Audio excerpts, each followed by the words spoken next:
Informer, c'est donner à chacun le moyen de comprendre le monde. Merci de nous suivre. Votre journal. Lundi 9 mars 2026, les rebelles de l'AFC M23 ont été délogés de la position de Mokole située dans la localité de Balindou, ici son territoire de Walikale. Les forces gouvernementales ont réussi à reprendre le contrôle de la zone après des violents affrontements. Tension au Sénat, Modeste Batilou-Kwebo doit désormais tirer les conséquences politiques de ces récentes prises de position. Plusieurs membres du groupe politique Alliance des forces démocratiques du Congo et alliés AFDCA ont pris la résolution de quitter leur leader politique. Plusieurs raisons en sont la cause. Vous en saurez plus dans ce journal. Nous parlerons Kinshasa. Toujours dans ce journal, suite à la mission mixte de contrôle routier, ici c'est dans la capitale, le gouverneur a déployé sur terrain 3000 agents. Pour ce faire, Daniel Bumba a mis en garde tous les rescapés qui ne vont pas prendre ceci en considération. Il s'y est de signaler ici que la mission de ces agents consiste à veiller au respect du code de la route et à renforcer la régulation du secteur du transport urbain.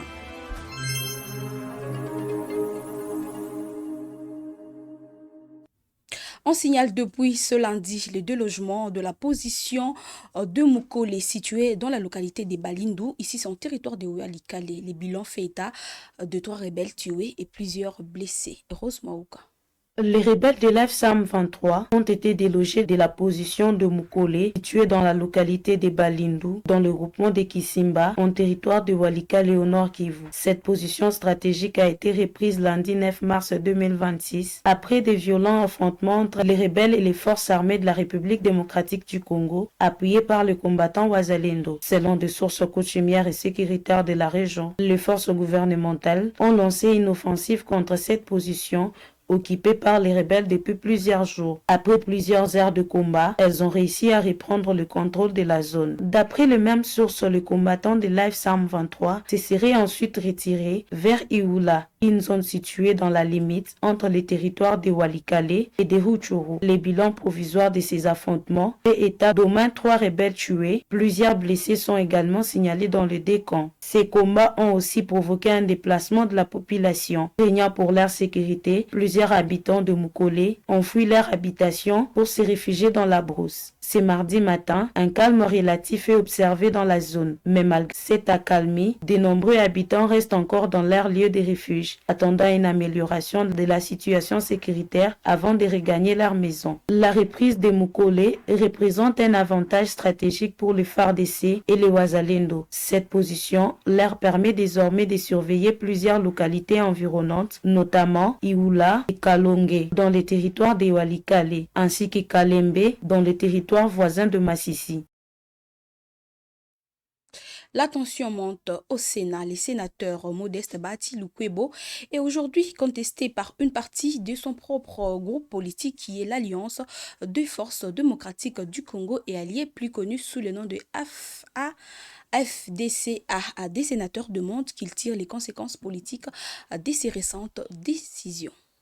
Au Sénat de la République démocratique du Congo, le climat politique devient de plus en plus tendu autour du sénateur Modeste Bahati Lukwebo. Plusieurs sénateurs membres du groupe politique d'Alliance de forces démocratiques du Congo et alliés à l'AFDCA ont décidé de prendre leur distance avec leur autorité morale. Ils demandent désormais à Modeste Bahati Lukwebo de tirer les conséquences politiques de ces récentes prises de position. À l'origine de cette crise, les déclarations du deuxième vice-président du Sénat concernant une éventuelle révision de la Constitution en République démocratique du Congo. Une position qui ne ferait pas l'unanimité au sein de son propre camp politique. Selon plusieurs sources parlementaires, une pétition circule déjà parmi les sénateurs. L'objectif est clair: obtenir la déchéance de Modeste Bahati Lukwebo de son poste au bureau du Sénat. Toujours d'après ces mêmes sources, le document aurait déjà franchi le seuil requis de 22 signatures, une étape importante dans cette procédure parlementaire. Le 28 sénateurs membres du groupe AFDCA poursuivent maintenant des consultations afin de recueillir davantage de soutien et renforcer leur démarche. Cette situation relève de tensions internes au sein de cette famille politique, à un moment où les débats sur la Constitution suscitent déjà de nombreuses réactions dans la classe politique congolaise. Pour l'instant, aucune réaction officielle n'a encore été enregistrée du côté de Modeste Bahati Lukwebo. Mais au Sénat, Toutefois, plusieurs observateurs estiment que le prochain jour pourrait être déterminant pour l'évaluation de ces dossiers politiques. Et un glissement de terre a été signalé ce lundi 9 mars 2026 dans la cité minière de Roubaïa, en territoire de Massissi. Plusieurs maisons ont été détruites après les fortes pluies, mais aucune perte en vie humaine n'a été signalée. Détail. Un nouveau glissement de terre s'est produit ce lundi 9 mars 2026 dans la cité minière de Roubaïa, dans le territoire de Massissi au nord Kivu. Après plusieurs jours de fortes pluies, une grande masse de terre s'est détachée d'une colline et a emporté plusieurs habitations du quartier touché. Sur place, des dégâts matériels sont importants. 2 maisons ont été détruites et plusieurs biens ont été perdus sous la boue. Dès les premiers signes du glissement des terres, plusieurs familles se retrouvent sans abri et cherchent un endroit sûr pour passer la nuit. Des acteurs communautaires ont commencé à identifier les ménages touchés afin d'établir un premier bilan des dégâts et organiser l'aide aux victimes. Cet incident intervient dans un contexte déjà difficile pour la cité minière de Roubaïa. Depuis le mois de février, plusieurs glissements de terre ont été signalés dans cette zone. Les précédents éboulements avaient causé la mort de plusieurs creuseurs artisanaux. Selon des sources locales, certaines zones restent difficiles d'accès parce qu'elles sont contrôlées par les rebelles du mouvement d'alliance Fleuve Congo M23. Cette situation complique le travail d'évaluation et de l'assistance aux populations affectées. Face à ces catastrophes répétées, les habitants appellent à des mesures urgentes pour prévenir de nouveaux drames dans cette zone minière du Nord Kivu. Parlons Kinshasa. Dans ce journal, 3000 agents engagés ont été déployés dans la mission mixte de contrôle routier. Daniel Bumba Lubaki, gouverneur, a interpellé les chauffeurs au respect du code routier car la mission de ce contrôle est de veiller au respect du code de la route et à renforcer la régulation du secteur de transport routier. Votre média. Le gouverneur de la ville de Kinshasa, Daniel Bumba Lubaki, a réuni 3000 agents engagés lundi 9 mars dans la mission mixte de contrôle routier. Cette rencontre s'est tenue au terrain annexe du Stade des Martyrs pour le déploiement de ces équipes sur terrain, axe de la capitale. Certains agents proviennent de la police nationale congolaise, la division urbaine des transports, la brigade spéciale de protection de l'environnement et de la régie des fourrières et du contrôle technique. Les autorités provinciales ont affirmé que la mission de ces agents consiste à veiller au respect du code de la route et à renforcer la régulation du secteur du transport urbain. Les gouverneurs a rappelé ainsi l'obligation pour les usagers de la route qui est de se conformer aux règles en vigueur tout en disposant de tous les documents requis. Daniel Bumba a également réaffirmé l'interdiction des circulations pour les véhicules en mauvais état. Les autorités provinciales ont pour ce faire rappelé les restrictions qui sont relatives à la circulation des camions et des véhicules de livraison à Kinshasa. Ils sont autorisés à circuler du lundi au mercredi entre 22h et 5h du matin. La question du kidnapping n'a pas échappé l'attention du gouverneur Daniel Bumba. Il a annoncé qu'une mise en place prochaine d'un système d'identification numérique obligatoire pour les taxis assurant les transports publics afin de faciliter leur identification est en voie d'être instaurée. Il faut noter que les agents déployés dans le cadre de cette mission mixte ont été mis en garde et appelés à appliquer les mesures prévues dans le respect des procédures et des usagers de la route par les gouverneurs.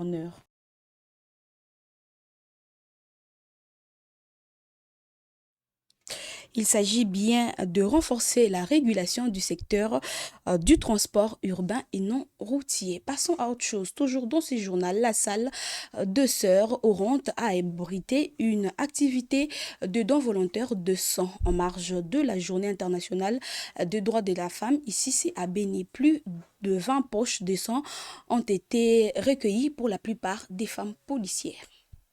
Les dons volontaires des sangs a donné les coups d'envoi des activités du mois consacrées à la promotion des droits de femmes à Béni dans la province du Nord Kivu.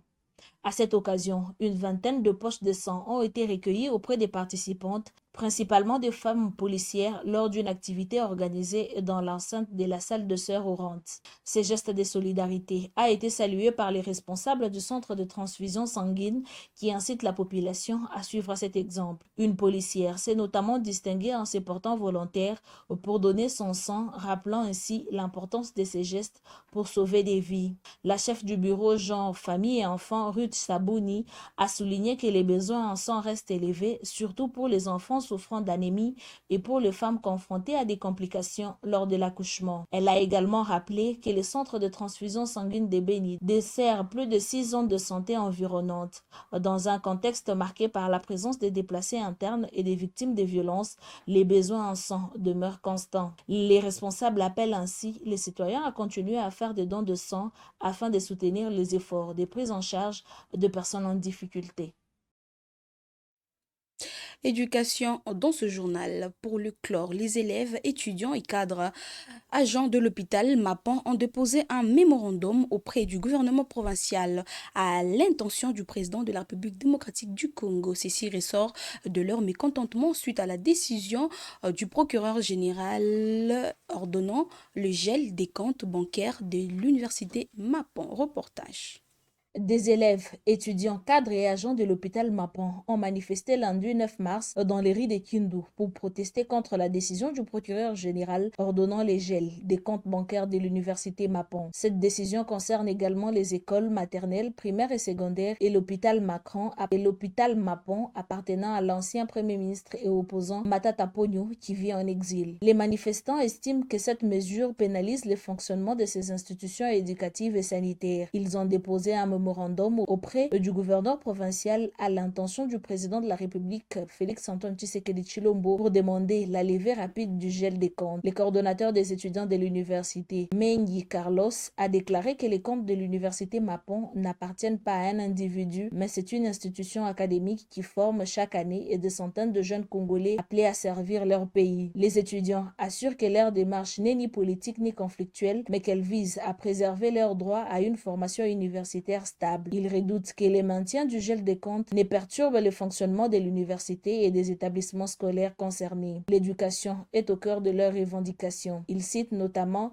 Nelson Mandela, l'éducation est l'arme la plus pesante que l'on puisse utiliser pour changer les mondes. Les manifestants espèrent désormais une intervention rapide des autorités afin de permettre la reprise normale des activités académiques et sanitaires au sein de ces institutions concernées. Eva Patrick TV, votre média. Merci de nous avoir suivis. Prenons rendez-vous demain à la même heure. Bonsoir et bonne soirée chez vous.